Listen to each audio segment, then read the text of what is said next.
Dharma basically are ethics. How do you do anything? Krishna tells Arjun, Yada bhuta hitam tat satyam.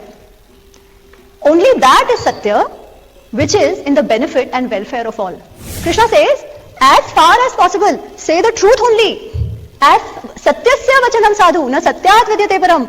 As far as possible, say the truth only, because truth is supreme. Not just puja karna, but we owe them that we will study, we will do adhyayan, we will do swadhyay, and we will pass it on. First, we will live our lives according to that, and we will pass it on. This is the Rishi Rin. Mitra Rin is basically taking care of your parents, of your family, and doing whatever tarpan, shraddha, all that we do. But the most important thing, taking care of your family, your parents. That responsibility none of us should run away from. Living life in a way that is aligned with your Swabhava and your Samarthya and allows you to fulfill your Kartavya towards yourself and your Samaj in a happy way. That keeps you happy. That is Swadharma. Yoga karmasu kaushalam. Whatever you do it to the best of your abilities. Give your best. The baki things will be taken care of. If we actually start controlling our mind, we will be able to take better decisions. That is for sure. For ourselves and for people around us.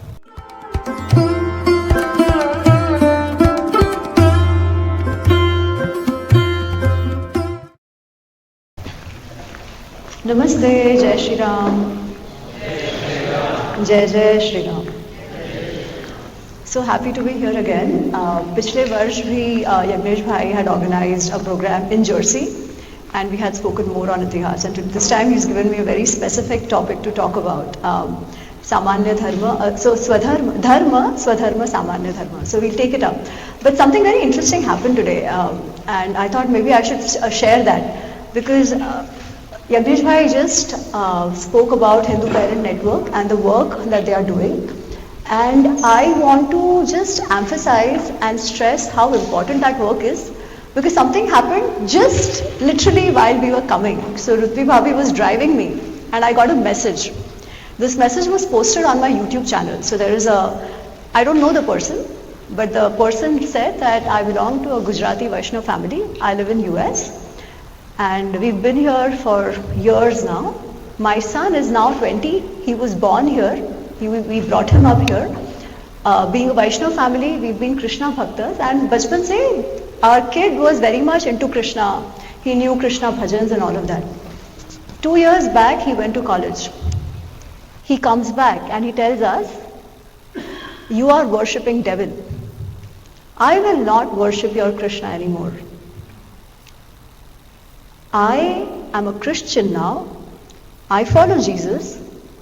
Now onwards, I am never going to light diyas, nor am I going to enter a temple, nor am I going to say Jai Shri Krishna. Initially, the parents said, we thought it is a phase, but it's been a while now, and it doesn't seem to go away. I absolutely don't know what to do. I have his comment. It's a big comment, one line in that. I have always respected all religions. I have not called anything bad. I respect Jesus. I'm very happy to go to churches as well. But my son is not seeing that. He has started abusing everything we do. And he keeps telling me how wrong I am in doing what I'm doing. And he's like, I just don't know what to do. Can you help me? Can you say something? Now obviously I haven't responded to that, but I think what I'm going to do is at least write to them that reach out to Hindu Parents Network. Hopefully somebody can help. But this is so true, and this is not the first time I'm hearing this, right? Is there a problem if somebody finds peace in any Bhagwan? Probably not, right? We have so many sampradayas of our own. In fact, I always give this example that we are very unique in how we are brought up and how we live. Just take an example of your own family. Okay. In the same family, we'll have a father who's say a Krishna Bhakt, a mother who will be like Ambe Ma. There will be a son who will be like Hanuman Bhakt. There will be a Dadaji who's a Ganesh Bhakt, right? And everyone lives happily, peacefully. Nobody is trying to convert each other, right? We don't fight with each other just because somebody is worshipping or has accepted someone as a Rishta Devta. There could be whoever is the Ishta Devta, but still there is respect for the other. Here, that has now completely changed, right? The child has grown up believing in something, and he turns around and says, "Ye sab to devils hai. You are worshipping devils. These are asuric forces. Change that," right? What do we call that? What do we say to that? And why is it that it has become so rampant in the Hindu community? There's something for all of us to really introspect. कहीं ना कहीं कुछ ना कुछ तो गड़बड़ हो रहा है, right? Because why is it happening? Why is it not happening to others? Why are we so vulnerable to it? So I'm sure all of you who've come here already know that or already have thought about that. But in that light and in that respect, I think such initiatives should be supported. Such initiatives have to be participated in. Not just supported, but you have to participate and ensure that we can give the grounding where we don't want them to go out and fight anybody. Anyways, we don't. We are very accepting, right? But let that not be used against us. Let our strength not become our weakness. At least that much we have to see. So anyways, I thought I'll start with that. It's on a little serious note. But coming back to the topic of the day. So, as I said, Yagna ji put a lot of faith in me and gave me this very specific topic. But I know only Mahabharata Ramayana. So I will go back to Mahabharata Ramayana for everything. And I genuinely believe that based on just these two things, आपकी जिंदगी निकल सकती है. So the topic is Dharma, Swadharma Samanya Dharma. But before I start talking about the concepts or sharing my view or my understanding of the concepts, I want to narrate a story. Again, the story is from Mahabharata. And sir, you've read Mahabharata Unraveled, the second one, the red book.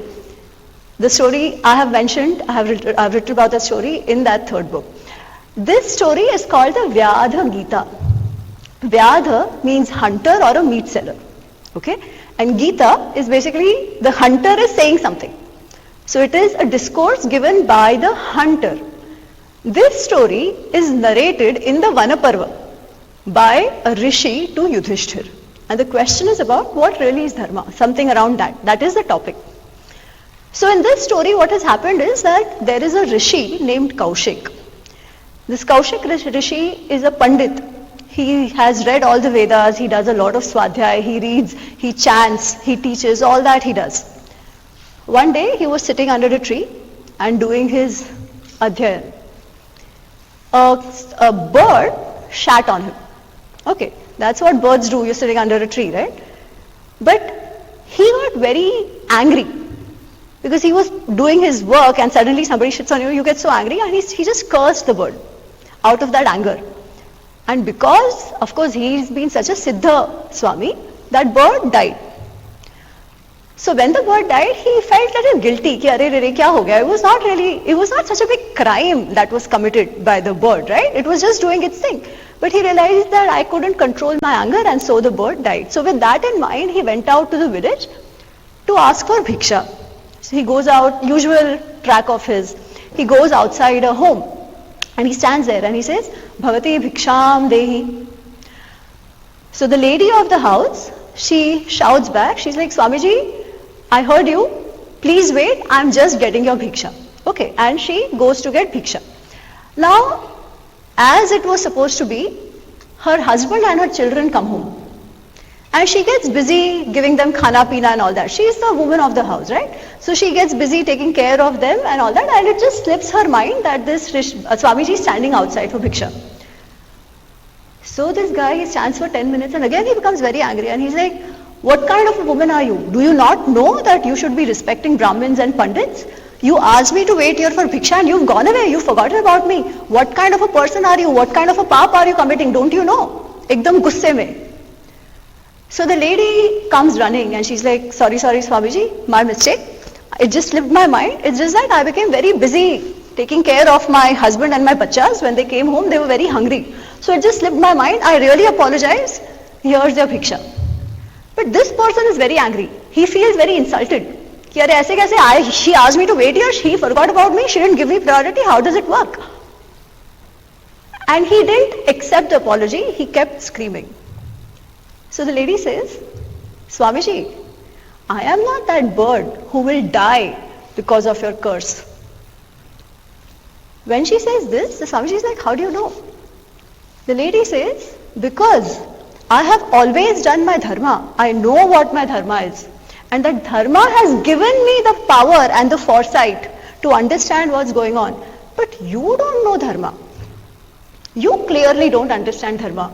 In spite of all your education, you need to understand what is dharma. So the Rishi is taken aback because he realizes he is right. She is right? And how did she know that the bird died? So he's like, अरे बाप रे, ये तो कुछ धमाका हो गया. So कुछ तो होगा. So he's very aware, and he's like, okay, if you tell me. So what do you suggest I should do? How would I know about dharma? You tell me. You seem to know dharma. You tell me, how will I know? She says, you go to Mithila. In Mithila, there is a Vyadha, a meat seller. That meat seller will teach you what is dharma. So first he's like, meat seller will teach me dharma. Swamiji, Pandit I am. He's going to teach me dharma. ठीक है. But he's really curious. So he goes all the way to Mithila, and there is a beautiful description of what a lovely city this Mithila is. So he goes there and he asks around, कि कहाँ है भाई? Where is this meat seller's shop? Somebody directs him, so he goes in. And literally the description is that the meat seller is sitting. There is like flesh all around him because he's doing his business. It's a working day. So he's selling meat. There are customers. They're lining up around him. Meats of different animals. It's all very descriptive. Yeah, Mahabharata is anyways very descriptive. So all that is mentioned. So this guy comes in, and you can imagine it's like raw meat. So there is smell and all that around in that shop, right? So he looks around and he goes towards the side and he waits. He's like, okay, काम करने दो. So then the Vyadha, he sees the Pandit Swamiji who's come. So quickly he wraps up his work and he goes to Swamiji and says, "Arey Swamiji, finally you made it here, huh?" Swamiji is like, "Oh, were you expecting me?" He's like, I realized that that lady from that village has sent you here to understand dharma." And again he's like, "Arey bhauchakke reh gaye ki aise kaise ho gaya? How does he know? How does he know? So he's like, how do you know?" So he smiles and he says, chalo, we'll go home and we'll talk there because this is not the right place for you. So, okay, they go home and there is a description of the Vyadha's home. It's a very nice, humble but very clean household. When they go in, the children come out, they greet the Atithi who's come. The wife comes, she greets the Atithi. They do the proper Atithi Satkar that has to be done. Pani dete hain, khana dete hain, jo bhi. And then they sit down to talk. Now see, the Panditji is thinking, I've come here to learn dharma. So clearly this has to be some very evolved person, spiritually evolved person. But what kind of work he's doing? He's selling meat. So he's like, I was told you're going to teach me dharma. But what kind of profession you're doing here? Is this even worthy of a person like you who I have been asked to learn dharma for, to sell meat? This is not worthy of you. Why are you doing this kind of thing? So the guy was like, "Arey, why do you think this is bad? This is the profession of my family. We've been doing it for ages. It's a profession well accepted. Why? Because people are eating meat, right? And every profession, if you're talking about hinsa, every profession has hinsa in some or the other measure. But let me tell you how I do my work. I'm very honest to my clients. The meat I sell is fresh. I never sell stale meat. I don't do any jhol-jhal in the weights. I'm very honest with all of that. I ensure everything is clean and pure, vagere. And apart from that, let me also tell you how I live my life otherwise. I do dana dakshina as needs to be done. I do deva karya, pitru karya as they need to happen. I take immense care of my parents. I take care of my wife and my children. I take care of all the atithi who come home. I get involved in the social activities for the samaj. Whatever needs to be done, I am doing all of that. And I am leading a very happy life. So, according to me, this is what dharma is. So this guy is trying to understand. And then there is a whole exposition on hinsa, how to understand that. I'm not going into that. The focus is, just focus on the activities and the dharma that Vyadha is talking about. Okay. So, he says all of that, and finally the Panditji is convinced. He's like, okay, good. Tell me more about what is the behavior of a dharmic person. And there is another description of that and stuff. So finally the Vyad is fully, the Swamiji is fully convinced कि हाँ हाँ इसको मालूम है, and he is very inspired to learn more. So he says, अरे but Vyada, how do you know all this? How does this Gyan come to you? And the Vyad says, this is because of the Ashirvad of my parents. And then there is a meeting with the parents come, they talk about how great the son is, vagara, vagara, because he's been very committed to his parents and all of that. And the Vyada says, you know what is your problem? The reason you have not able to understand the nuance and the essence of dharma is because you hurt your parents. You ran away, you were the only son, you ran away from home even though they did not want to go, they did not want you to go at that point in time. You did not listen to them, you came to do what you wanted to do. Even today, every day your mother cries, till date, hoping that someday the son will return. So you have not fulfilled your responsibility towards your parents. Because of that, that buddhi is not coming to you. That anugraha hasn't happened to you of dharma that has to happen. So I would suggest go back and fulfill what you have to fulfill. And then they say how the Kaushik goes back, vagara, vagara. Okay? So this is the story. This is Vyadha-Geeta. Of course, it's a lot more elaborate, but this is what it is. Now, before I move ahead, I want to hear from you. What does this story tell you, evoke into you, bring to you? What are the thoughts in your mind after listening to this story? Anything and everything is fine. Yes, ma'am. Actually, a really confusion. Because a very similar, just the last part that you mentioned that because you don't have the anugraha of your parents or the parents happen. But if the little I know about Shankaracharya's story, when he wanted... Don't go into any of that. Just this story. Oh. Just this story. So I was just related to that. I see what you mean. But वो एक second level है, which we will come to. ठीक है? But for now, just focus on this story. And focus on not even that parents part. Focus on the word dharma. See, as I said, the topic today is dharma, Swadharma Samanya Dharma. Okay. And to me, this one story actually explains all of them very well. Okay. So, from the topic perspective, what all does it inspire into you? The parents thing we'll come to. Remember that and remind me in the Q&A. Yeah? Yes, sir. Sir, aap. Real dharma is the duty towards your parents, family, children, and your worldly duty. That's the main thing. If you follow that thing up, automatically you will follow yourself. Okay, great. Thank you. Yes, ma'am. It is dharma is non-judgmental. It doesn't matter what your profession is and how your profession is looked down upon. It doesn't matter. It's quite non-judgmental. Okay. That's what comes to me. Okay, great. Yes, sir. Many times we think that we know everything. Always we can learn from other people. So, some people might judge very initially that, we cannot learn from this person, but that person can inspire us and teach us. So we should keep our mind open and learn from each and every person. Fantastic. Great. Yes, sir. So just learning about dharma and preaching is not sufficient. So dharma is extremely important as far as our scriptures are concerned. Fantastic. Yes, ma'am. I feel dharma is more of choosing what is right over what is good. Very interesting A lot of perspective. time Thank you. we read and we try to go by the ideologies which we believe and respect in. But a lot of time it doesn't inspire us to make a right choice. When the right choice has to be made, we choose it. If there's an option for good, we try to go for the good option versus the right choice, which is harder. And that's where the clear conscience comes in. Very, very good thought. Yeah. I think that is all what Gita is also all about, Yeah. in some sense, right? That is somewhere what Dharma Sankat is. The struggle And we is- will come to that for sure. I want to talk about it.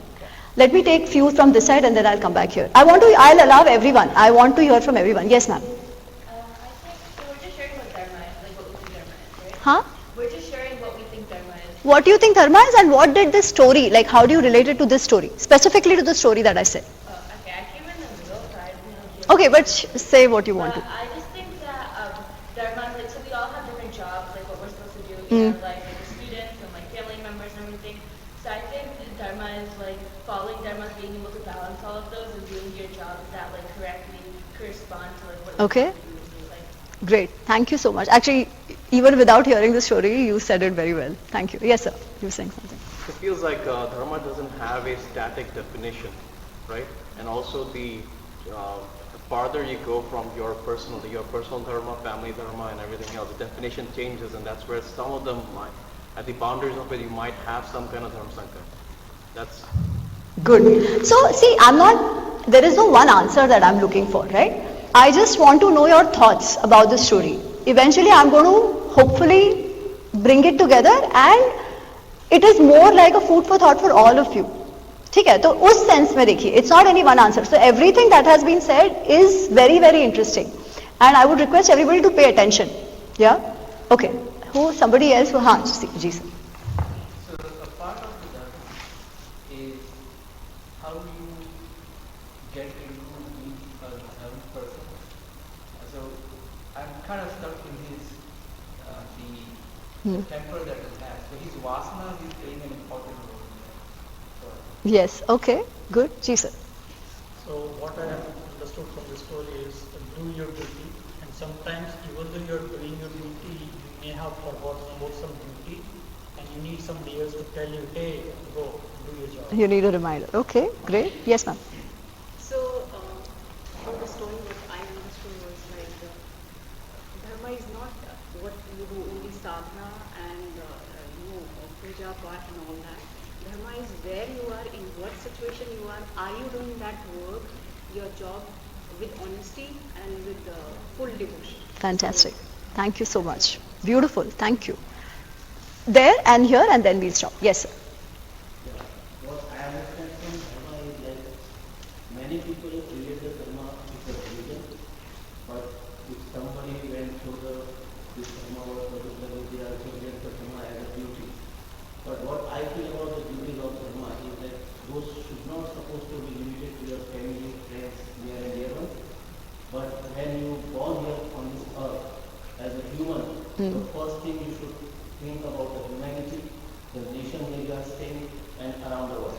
Wow. It is just not limited to the process where you are taking and you move there. Okay. Life without any selfishness. With selfless, you should do your duty without looking at their duty and doing that. Fantastic. Thank you, sir. One here. Okay, maybe last aapka, and then we'll stop. Yes. First, I'd like to thank you for sharing this particular story. It helped clear up some of the doubts that I've had about something that I'd like to do in the future.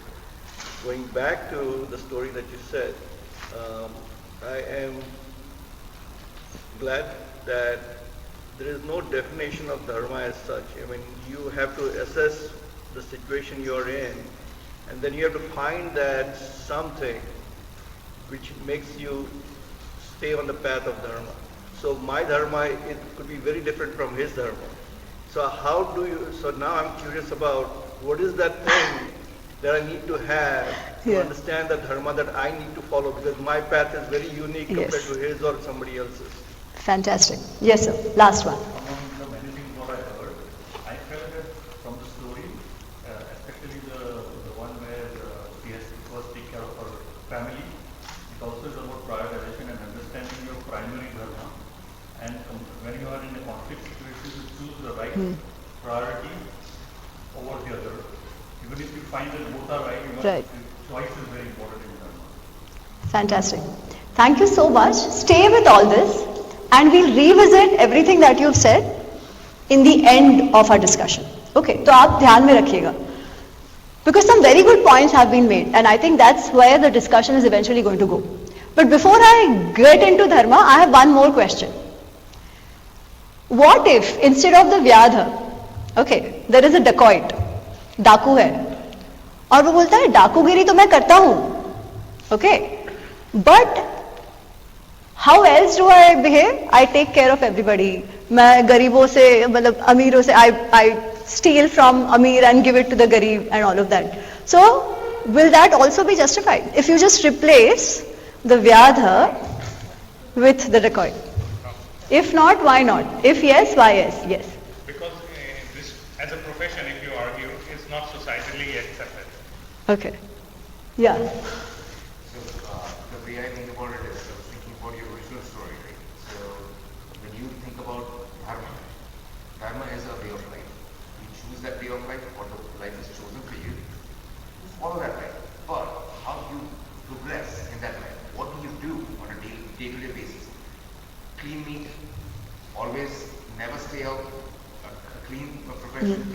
of your family, taking care of everybody. That's what the dacoit is doing too. Yes. Taking care of his family.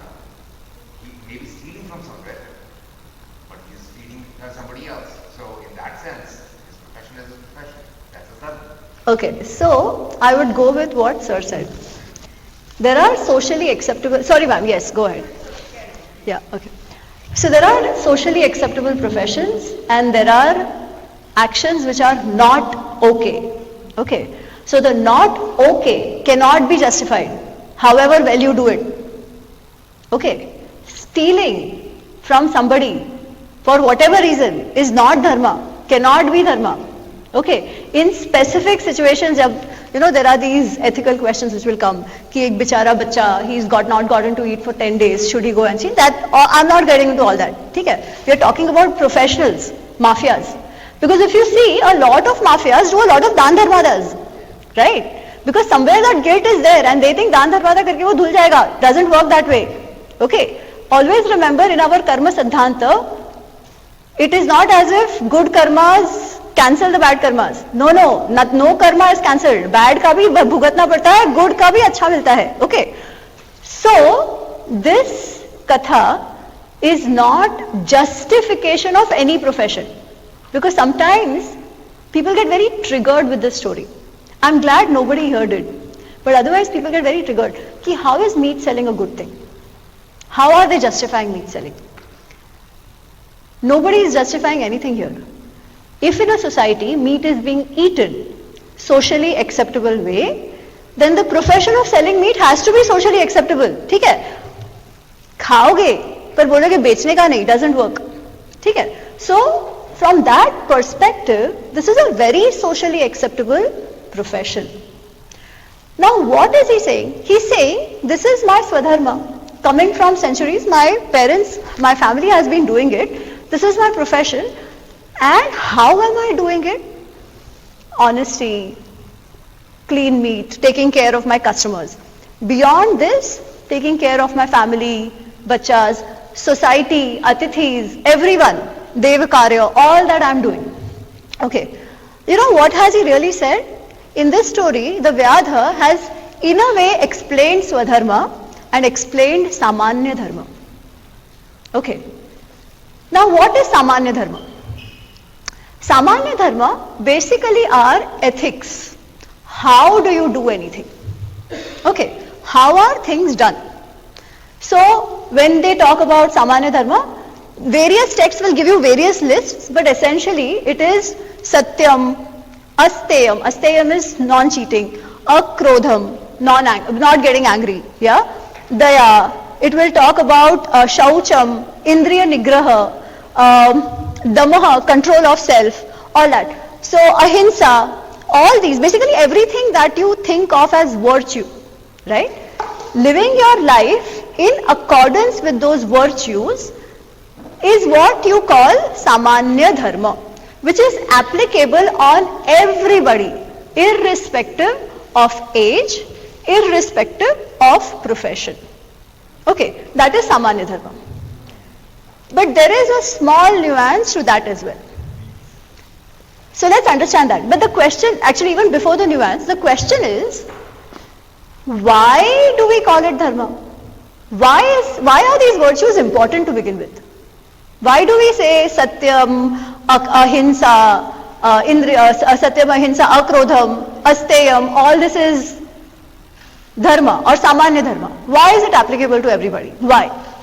Have we thought about it? Why are we saying, it's the right thing. But why is it the right thing? Social order, yes. Okay. Now let's take one more story. I'm going to go a little all over the place. And hopefully, or I hope it will come together and it will make sense eventually. Okay. I'll take one more story. I think last time if somebody has attended the talk, they may have already heard it. But it is very applicable here. So I want to say it again. Do you know the story what happens during the Mahabharata Yuddha on the 17th day of the war? Does anybody know? Except Yagnesh ji, I'm sure he does. Okay, good. Then I can happily narrate the story. I love the story. So on the 17th day of the war, Mahabharata Yuddha went on for 18 days. This is the 17th day. Okay. Most Kaurav warriors are dead. The only ones are Duryodhan, Karna, Shalya and basically Ashwathama Vosa. But all the major ones are already dead. Karna comes into the battlefield on the 11th day. First 10 days he sat outside. But he has really not done much. And many other Kauravas got dead. So Duryodhan is also very angry. He's pretty much given up. And he's like, kuch nahi hoga. And Karna is like, no, you are going to see how I fight today. So 17th day, Karna comes out in full josh. He's gotten his new dhanush, the Vijay dhanush, which Parshuramji has given him. And he's out there in full josh. He defeats Nakul, he defeats Sahadev, he basically makes them backtrack. He fights with Bhim. Now with Bhim, it's actually very inconclusive. Both of them bhido multiple times. And both of them backtrack multiple times. Okay. Both of them at some point could have killed the other, but they don't. Because they remember the shapats which everybody has had. Okay. So they don't. So Bhim se kuch zyada nahi hua. Then aaya. People are okay with me switching between English and Hindi, right? I think, So then Yudhishthir. So there is a fight with Yudhishthir. And he really injures Yudhishthir. Yudhishthir's Sarathi has to take him away because his whole body is covered in arrows. He's hurt. He's hurt, he's in pain. Also remember, this is the 17th day of the war. They've been fighting for so long, right? So the Sarathi, seeing the halat of Yudhishthir, takes him to the camp where Madhampatti is happening to him. Now when Bhim and Arjun don't see Yudhishthir on the battleground, they are like, "Arey, where is our bhai?" And because Yudhishthir is the Raja, if Raja is caught, khatam na, game khatam. So Bhim says, "I'll take care of the morcha, you go and see where Yudhishthir is." So Krishna and Arjun, they go. They go to the camp of Yudhishthir. Acha. Now there, Yudhishthir is already in pain. He's already feeling very insulted because he had to backtrack from Karna. So when he sees Arjun coming, he becomes very happy. He thinks Arjun is coming to give him good news. Ki Karna ko maar diya. Okay. So when Arjun comes, Yudhishthir gets up and he's like, "Oh, I'm so proud of you. You finally did what you were meant to do. You killed Karna. I'm so proud. I'm very happy, all of that." And Arjun is like, "Arey, nahi, I'm not. I have to fight him yet. Abhi to yuddh bhi nahi hua. I will go back and fight him. I just came to see how you are doing because we didn't see you on the battlefield." So, hearing this, Yudhishthir, who's already very hurt, becomes very angry. He says, "I had known you are not going to fight Karna. You don't want to face him. All this thing about coming to see me and all is just your bahana. You never wanted to fight him. I'm seeing from day one. You've been dilly-dallying. We know na, pehle to he didn't want to fight. Then Bhagavad-Gita happened. Then he was not willing to fight with Bhishma. Then Dronacharya, he's also not doing. He's like, haan, nahi karna, nahi karna. He's like, I have seen this. You have never given since the war started, you've not fought as you must be fighting, as you usually fight. I agreed to this war thinking you are going to fight well, but you clearly aren't. My sons Abhimanyu and Ghatotkacha have died. If only they were alive, they could have done a better job than you are doing. What use is this Gandiva of yours? Give it to Krishna, let him fight." So when Yudhishthir is ranting away, Arjun becomes very angry. Kshatriya Khun. Okay. So he tries to pull his sword out. And Krishna is seeing all this. So when Arjun tries to pull his sword out, Krishna is like, "Arey, what happened? Kya kar rahe ho? What's happening?" So Arjun says, "I had taken a pratigya. If anybody says that I should give my Gandiv away to anyone, my pratigya is to STSJ that person." STSJ? No? STSJ? I will do sar se tan juda of that person. I will sever his neck. That is my pratigya. Now this is my brother. But what to do? Pratigya is pratigya. Satya is satya. Dharma is dharma. Jaan jaye par vachan na jaye. Right? So what to do? I have to kill him now. Otherwise I will be untrue. I will be adharmic. And Krishna is like, "What Satya Dharma are you going on and on about? Do you understand anything? Do you understand what is Satya? Do you understand what is Dharma?" He's like, "Purvam morkhyat," out of some stupidity you took a pratigya. Literally he uses the word morkhyat. Out of some stupidity you took a pratigya. Baleniva, like a kid. And now, to justify that stupidity, you want to do hinsa on your own brother. Krishna says, are you even thinking straight? How is this even justified? Is this person you want to kill, is he your enemy? Is he fighting with you in the battlefield? Has he ever done anything bad to you? Then on what basis are you going to kill him? Right? In fact, don't you see his halat? Don't you see how injured he is? Don't you see how much pain he is in? And still you want to kill him. Why? Because of some stupid pratikya. You clearly don't know dharma or adharma. Okay. And then Krishna narrates one more story to Arjun to explain him what is dharma. So the story goes like this.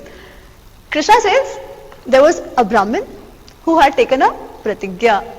The pratigya was, जो भी कहूँगा सच के सिवाय कुछ नहीं. I will say truth and only the truth and nothing else. All his life he stayed true to that pratigya. Towards the end of his life, बूढ़े हो गए थे, he was sitting outside his ashram and he was sitting in dhyana. That time some gawalas came, some villagers came and they were running away from some dacoits. डाकुओं से भाग रहे थे. So they go to the Swamiji and they tell him, Swamiji, some gundas are after us. We are going to run away this side. Please misdirect them if they come here. And they run away before the Swamiji could say anything. Now as Nasib had to have it, gundas also came, the dacoits came and they asked the Swamiji, did you see where the gawalas went? Where did they go? क्या करे अब? जो कहूँगा सच ही कहूँगा, सच के सिवाय कुछ नहीं. क्या करे? हाँ? Keep mum, but that is also untrue, no? Misdirect is so false. झूठ कैसे बोले? प्रतिज्ञा है. ले लिया, अब क्या? जी. Look at the gender. See. When you want to save dharma, you can lie. So see, it's easy for us to sit here and say that. But if you are in that position, just imagine all your life. Acha, what do we say? We say Satya Paramo Dharma. Right? Satya is supreme. Now, this guy has done that all his life. He knows if I stay true, truth रहेगा तो स्वर्ग मिलेगा and all that. ठीक है? Now suddenly the entire life का तपस्या is becoming झंडा. What to do? Dharma sankat. But at that point, so what he does, he says, okay, the gawalas were there. Because he thought Satya hai fir bhi. Truth to hai hi na. Satya Paramo Dharma, and he says, this is where the gawalas went. So the gundas go, they kill the gawalas. After a few days, even the Swamiji passes away. And we are told he goes, Yamdev is sitting there. And Yamdev says, send him to Nark. So Swamiji is like, अरे ऐसा कैसा cheating कर दिया ये तो? Right? You've told me Satya is Paramo Dharma, and now suddenly after all my life I have been true. And you are telling me I should go to hell. This is just not done. And then using this example, basically, Krishna tells Arjun, Yada bhuta hitam tat satyam. Only that is Satya, which is in the benefit and welfare of all.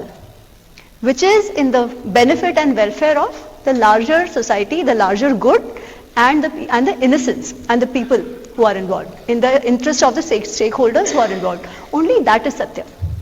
And he gives one of the best definitions of dharma, which later on even Bhishma gives, which I have said in so many podcasts and so many talks, but I'll say it once again because I like the ring of it as well.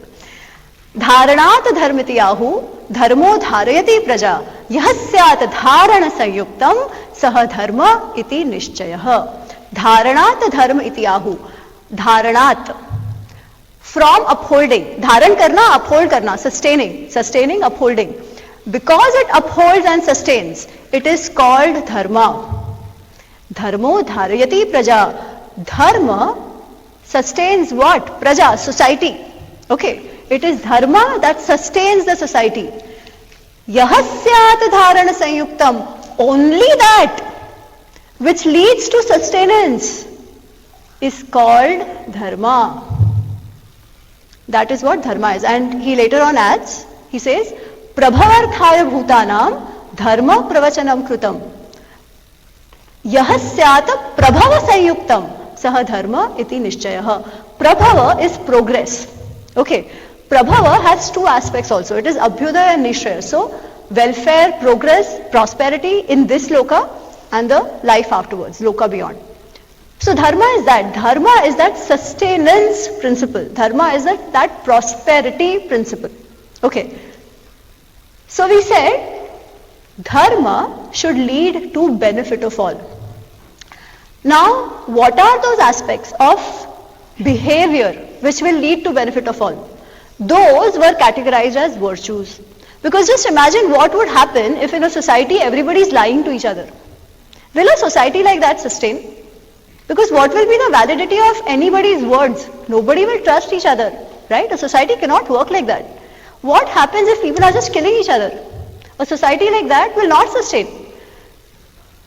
Hence, all these are dharma and everybody needs to live that way to ensure the sustenance and progress of that system that they are a part of happens.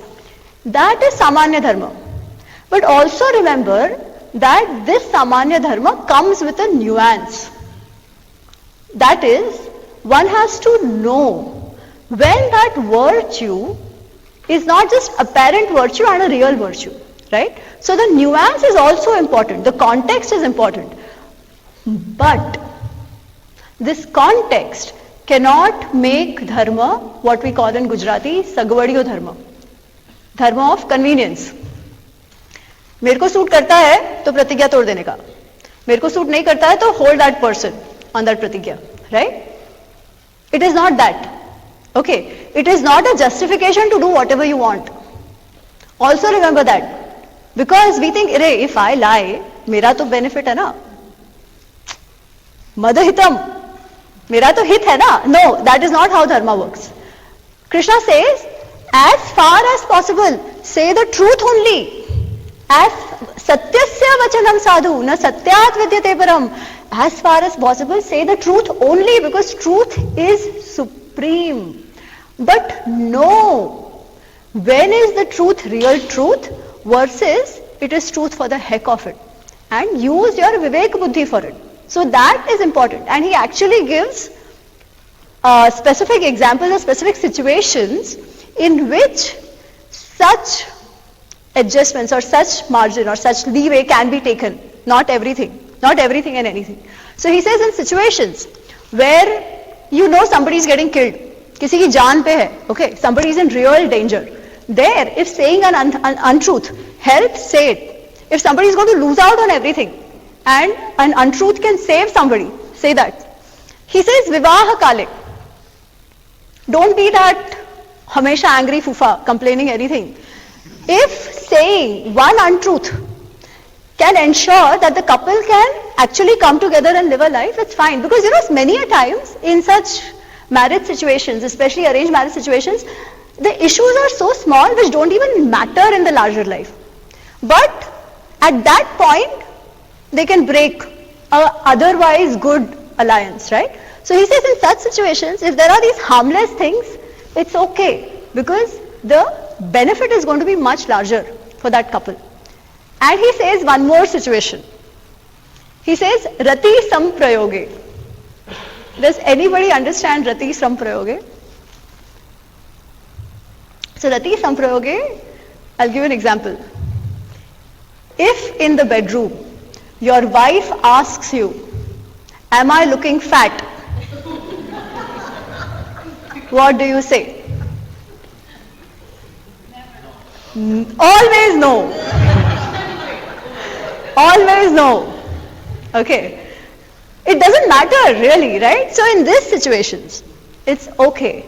But otherwise, stick to the ethics. And that is Samanya Dharma. Okay. So we did Dharma, we did Samanya Dharma. Now we come to what is Swadharma. Okay. Now the Swadharma thing, was very easy once upon a time. Why? Because people just followed the profession of their ancestors. Very clear. Okay. Now that's not the case. Now things have become a little tricky. Okay. So when we talk of Varna Vyavastha, it served a purpose at that point in time. Okay. And that was basically called your Vishesh Dharma. According to that, there were other value systems, other rituals, other activities which were prescribed for that family. Now that is not the case, right? Things have changed. Gender roles have changed. We are no longer just doing our parents' professions. So then, does Swadharma, Vishesh Dharma have any meaning? I mean, of course it does. We still all have our dharma. But how to understand that? Okay. Now even in that, so I'll come to what it is, but even in that Swadharma, there are aspects which again are common to everybody. Okay. So Swadharma is Vishesh Dharma, which includes the profession part of it, okay, but which also includes what Sir was saying. And we call it, some people call it Chatur Rina, some call it Pancha Rina. Then it is tied back to the Pancha Mahayagna. Okay, what are those? Our rishis say that human beings, we don't live in isolation. We are not even born in isolation, and we can't even control our own birth. We don't decide, right? The fact that we are here today is because of a lot of others only. And that gratitude we have to have. That recognition that our lives are because of others we have to always remember that. So we are born with a debt, which is the rin. Okay, that we are born with a rin. Now which are these rins? Some say 4, some are 5. So basically one is a dev rin. Dev rin means what? Ki Bhagwan, ठीक है? Bhagwan है तो सब कुछ है. That's what the belief is. So first of all, our gratitude has to be for Bhagwan, and there are certain ways in which we fulfill that rin. According to the Vedic Dharma, it was about Yagnas. Now for whom were these Yagnas done? It was for Indra, Varun, Suryadev, vagare, Agni, right? These are all nature gods. So there was an understanding that we survive because of all these. Our life is dependent on them. And Yagna was a way of the way in which we expressed our gratitude to those devatas, to those nature, to the nature, right? So in Gita, Krishna says this very well. This Yagna is the way in which we appease the devatas, and in turn the devatas be happy on us, and together we prosper.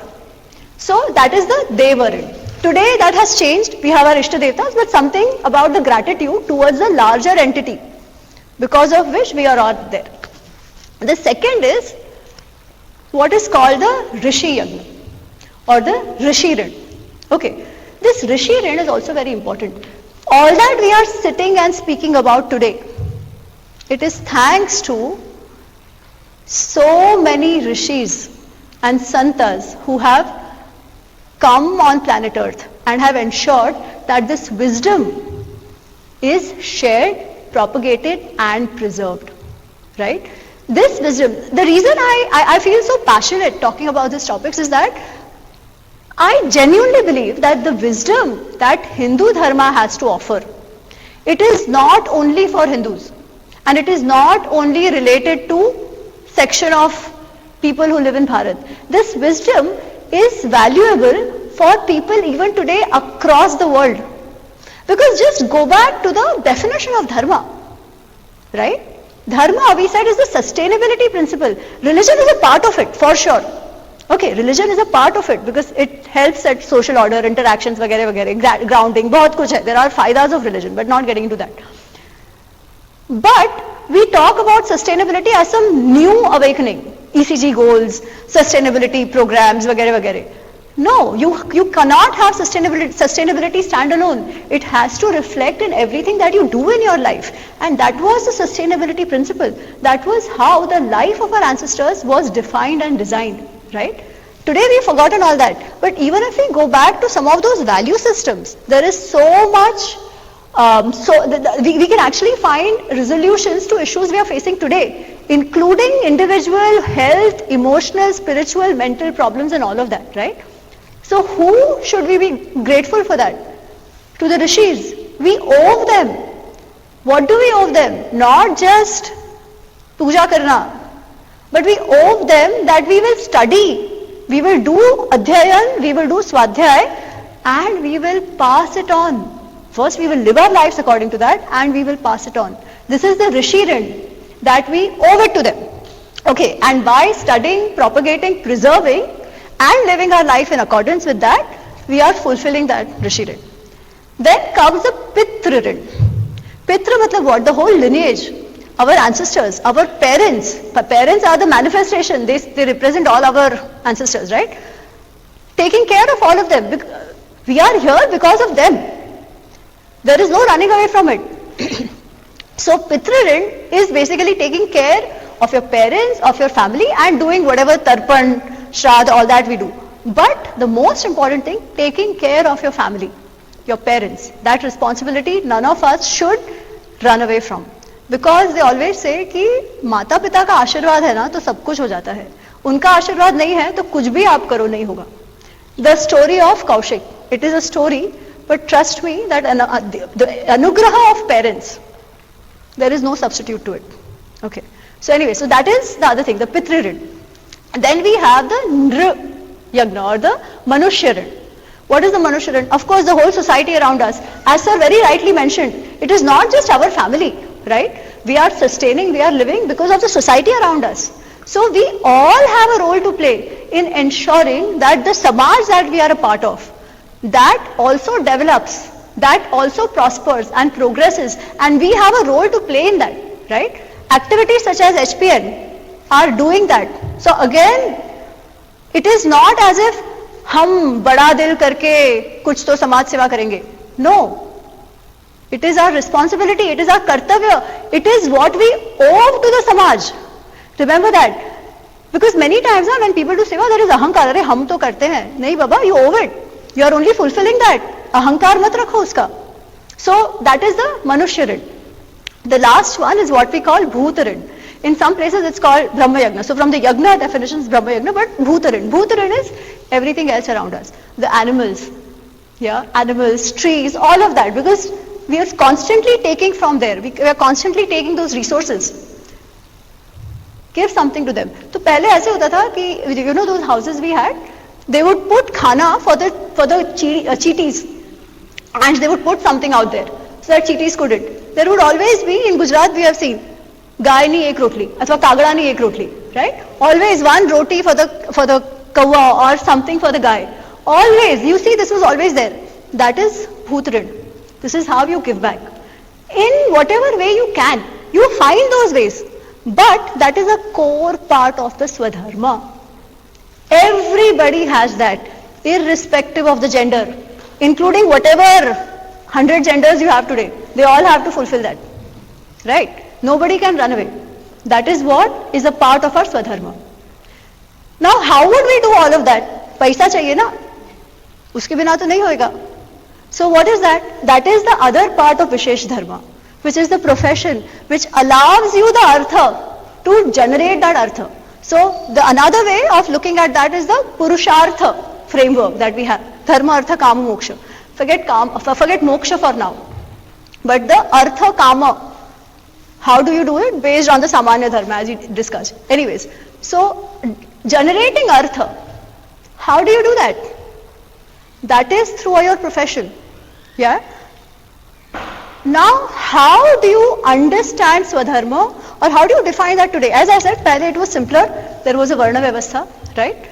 People followed it. But then, that Varna Vyavastha, that rigidity was also not always there. Or rather, it was there only in the beginning, not even rigidity. That's how it propagated. By the time of Mahabharata, already a lot of intermingling had happened. Technologies had changed. As the society develops, new activities come into fore, right? So people have to take up those responsibilities. In a way, the Varna Vyavastha has to be looked at as a broad framework of division of labor, which was then which was also tied with the rituals and the various activities done for Deva and Pitris, which were very specific to those families. That is how they developed. Okay, because see, in Bharatvarsha or in Sanatan Dharma, in Hindu Dharma, we always elevate things to the level of the sacred. So even the otherwise just a division of labor, is raised to that level of sacredness, where you say that this is something you also die for. You do that and that is seva, right? So that is how it was. Now what happens is, over time, some structures don't make sense. If we keep on holding on to the structure, but we forget the value systems, then the degeneracy will happen. Okay. But that doesn't mean the structure to begin with was wrong. The structure was in place to satisfy certain need of the society. What need was this? See, not all of us can have all the skill sets, right? Different people have to do different things for a society to function. You need people to take care of the society, provide protection. You need people to do kheti. You need people to serve. You need a group who generates and protects your knowledge base. That's how it was, right? Over time, the structure became more important. The values were forgotten. Also, society evolved, as I said, so lot more professions were needed, and that's how lots of jatis came into being. But anyways, the discourse is not on the jativad or jati system today, so again I'll just stop here. But today, how do we understand it? Again, we go back to Gita only. Gita gives us a way. Understanding Swadharma, he says, is based on guna karma, right? But I will probably talk about it in a way we can understand it better in today's context. I see understanding of the Swadharma on 3 parameters. Okay? One is your Swabhava, your Prakriti, your nature. The other is the Samarthya, your capability. And third is your Kartavya. Kartavya cannot be separated from your Swadharma, because that has to be done. Okay, so it is not about only follow your passion. I don't subscribe to that view at all. If that passion is not helping you fulfill your kartavya, it is not, kuch kaam ka nahi hai wo. You cannot separate your kartavya from whatever else you do. But what should be the approach to fulfill that kartavya? That is what the Swabhava and Samarthya will help you find, so that you can do that in a much better way and find it more enriching and fulfilling. So the other way I look at, before I get into details, the other way I look at Swadharma is dharma to yourself. Sustaining yourself. What does it mean? Living life in a way that is aligned with your Swabhava and your Samarthya and allows you to fulfill your kartavya towards yourself and your samaj in a happy way that keeps you happy. That is Swadharma. Now let's get into the details of Swabhava. In our worldview, Swabhava is understood as, or rather is seen in the framework of Sattva, Rajas, Tamas. Okay. Bhagavad-Geeta gives a lot of details on that, so I'm not going to get into detail. I want to say that it is not as if there is any person who has only Sattva, or there is any person who has only Tamas. No. We all have Sattva, Rajas, Tamas. Just the proportions might be different. There will be some dominance of Sattva, Rajas, Tamas. What does that mean? So let's take the example of Arjun and see how it comes together. What do you think is the dominant factor of Arjun? Dominant vritti, of Sattva, Rajas, Tamas of Arjun? Focus. But that passion that is coming from, that warrior, Rajas. It is the Rajas which gives you lot of leadership, passion, go out, do it, right? That is where the Rajas, the karma, go out, act. That is where the Rajas is coming from. It is substituted by the Sattva, right? Which has contentment, which has right intentions to do things, right? So that is the Sattva part of it. And even Tamas is important, because Tamas tells you don't give me a lot of gyan, I will do my work. I need to go down, implement, right? All that is also important. So we all have that. We will have to understand what is ours. There is nothing good, there is nothing bad. So let there never be judgments to it. Just know what it is. In today's context, how do we see it? There are people who are more aggressive. There are people who are more laid back. There are people who are very passionate. There are people who are great at implementation. There are others who are great at doing some abstract thinking, right? Sorry, can I get some water? So that is the aspect of your Swabhava. Then you have Samarthya, which is capabilities. Samarthya is even easier to understand. There are some people who just have certain abilities. Thank you.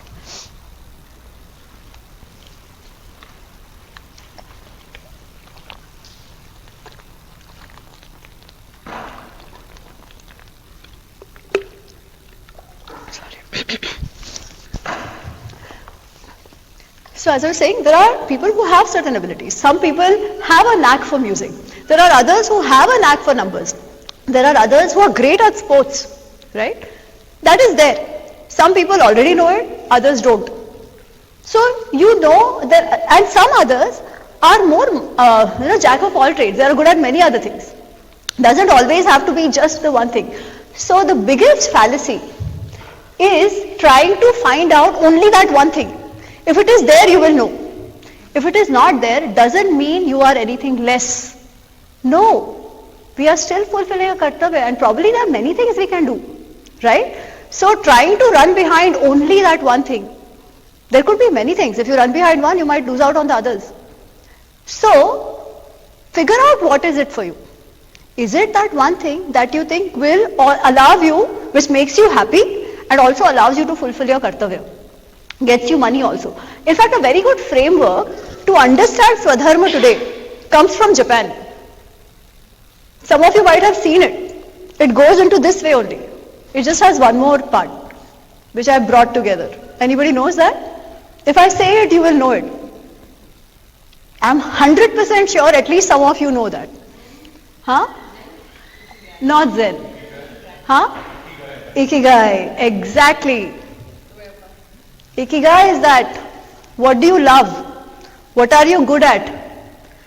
What the world needs, it says, yeah? One of the things is what the world needs, and what will people pay you for?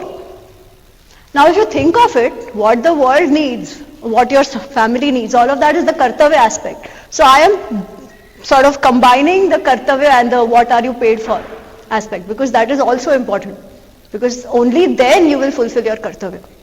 So what is it for all of us? Sir, as you were asking, it's very distinct and we will have to find out. But the most important thing is, it should also make us happy. Now sometimes, the jobs that we do don't make us happy. Okay?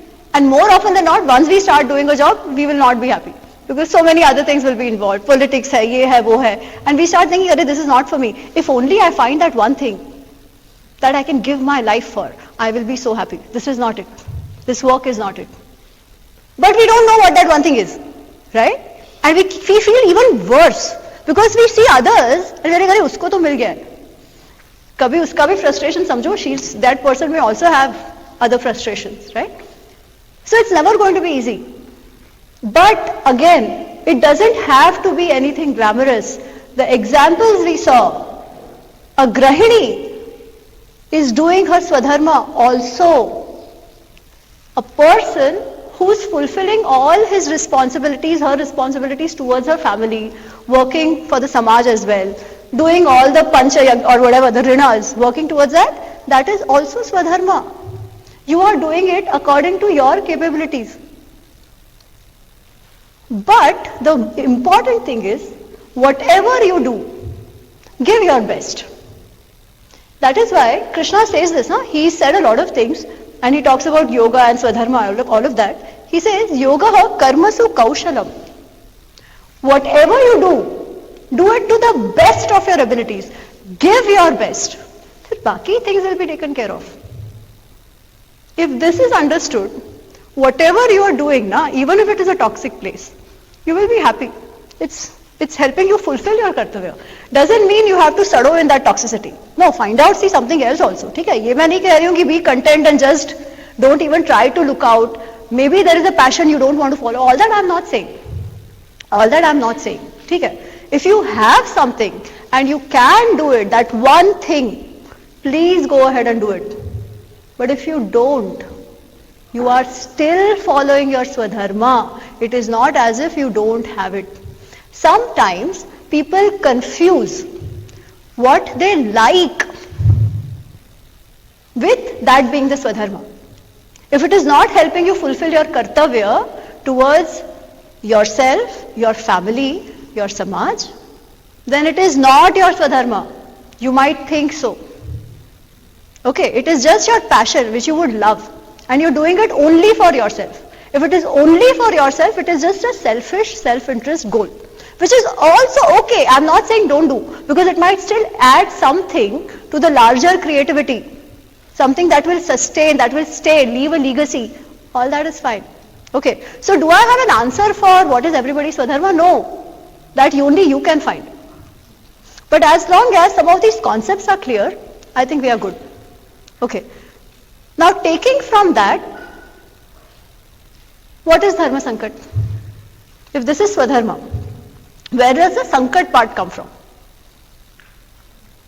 What is it that Arjuna is faced with? When we have to decide what to follow, Swadharma or Samanya. Correct. But then, as I said, see, Arjun, taking that example, it is between his Kshatriya Dharma, because he's a Raja, he has to do Dharma Sansthapan, and Kutumba Dharma. Is Kutumba Dharma not his Swadharma?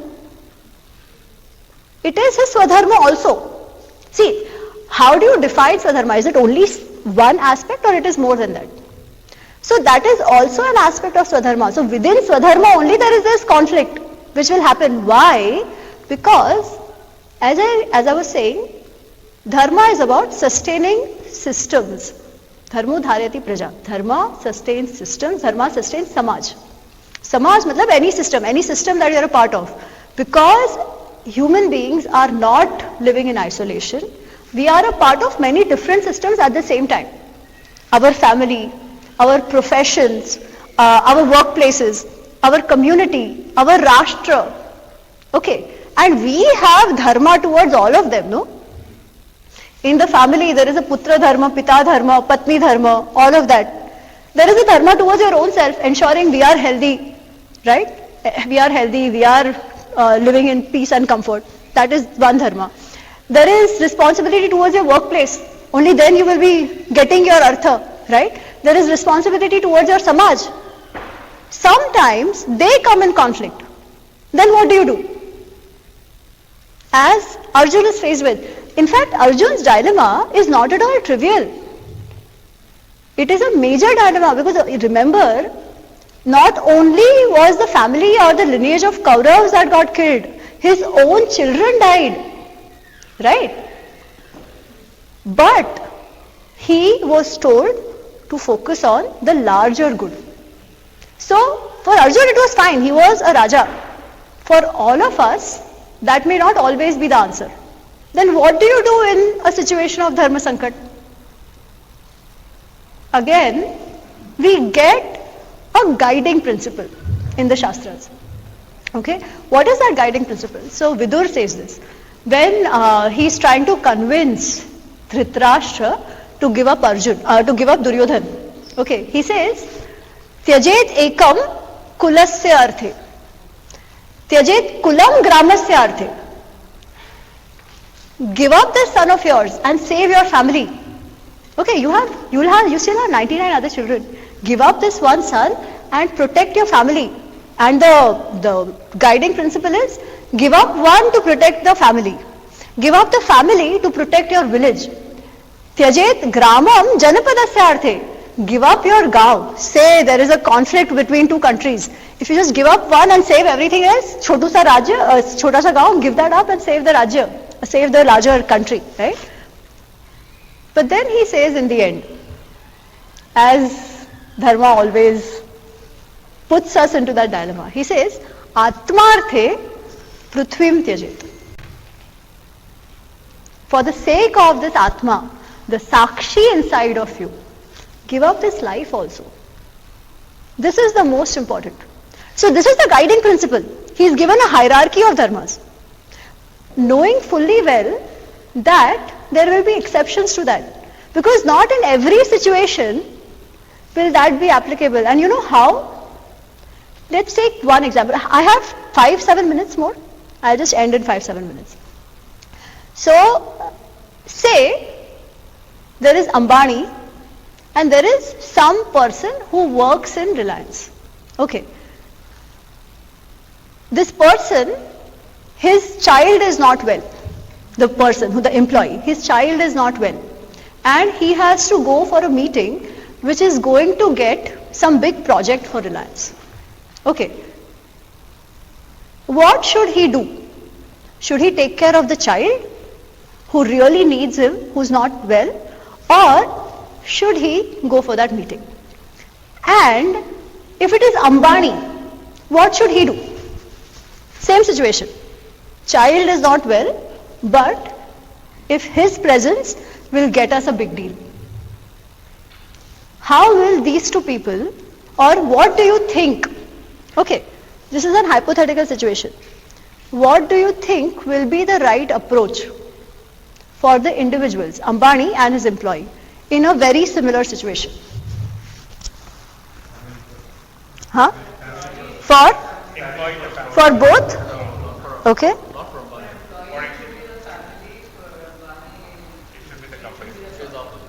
Yes. You know why? Because this employee, he can send somebody else, right? But he can't send anybody else to take care of his child. The child is only dependent on him. For his scope of influence, this is prime, taking care of the family. There is nobody else who can take care of his family. But for Ambani, yes, his child is not well. But if he doesn't attend that meeting, how many employees are dependent on him? Right? What is his scope of influence? So, what is the hierarchy of your dharma will also depend on what is your position and your scope of influence and where you are the most important. And that cannot also be forgotten. Okay. That is why Vidur is saying Atmarthe Prithvim Tejet. Basically he is saying you will know. If you listen to that Sakshi, you will know. But you have to listen. Okay. We always know. But the issue comes between what ma'am said, right versus good. What we like versus what we should really do or what we need. We know, but we don't listen. Why? Because we don't want to listen. And over time, that bias becomes so strong that it tells us what we want to listen. वो भी corrupt हो जाता है. ठीक है? We believe, exactly. So that's why we start justifying things which are wrong, which we actually know are wrong. That gives rise to lot of guilt, lot of mental issues, right? Can't sleep at night. What is the point? So eventually, if all that is not happening, you are not living your Swadharma properly, right? Because what is the most important? Atmarthe, Prithvim Tejet, this Atma. Eventually, that is what matters. And everything boils down to just that. But how do you do that? One of the recommendations, or rather if you see every epic of ours, including the Gita discourse, it focuses on what we call Vivek Buddhi. Okay. Now how does that Vivek Buddhi happen? They say by controlling your mind. Indriya Nigraha. Okay, we can do a long session on Indriya Nigraha, but I will not go there right now. These are just terms I am throwing at you.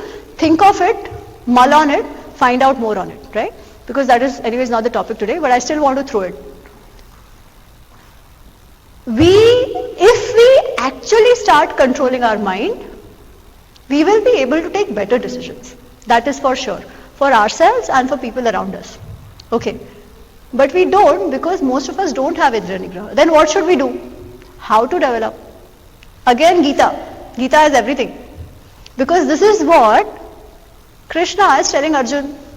Control your mind, Manha Nigraha, Indriya Nigraha, all that again and again and again. That is what he is going on and on and on about in Satsu Shlokas. Okay.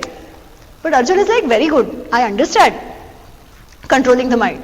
But you know what, Krishna? बोलने को तो आसान है, करने को बहुत कठिन है. Why? Chanchala hai mana Krishna. This mind, no, is very chanchal. Trying to hold it is like trying to grab air. You can't. Then how to do? Krishna says, what does Krishna say? Where is Divit? So Yagnesh ji's son and daughter, they have done the entire Gita Kanthastha. One is 11, one is 8. And they were in Chicago recently where they did a whole Gita Parayan. So that's why I'm looking for him. He'll tell us what Krishna said. Or if anybody of else, anybody from here who knows. What did Krishna say? Thank you, Deepaji. So first of all he says, Asanshaya Mahabaho, you are right. This mind, no, is very chanchal. Controlling it is very difficult. You are 100% right. But it is doable. How?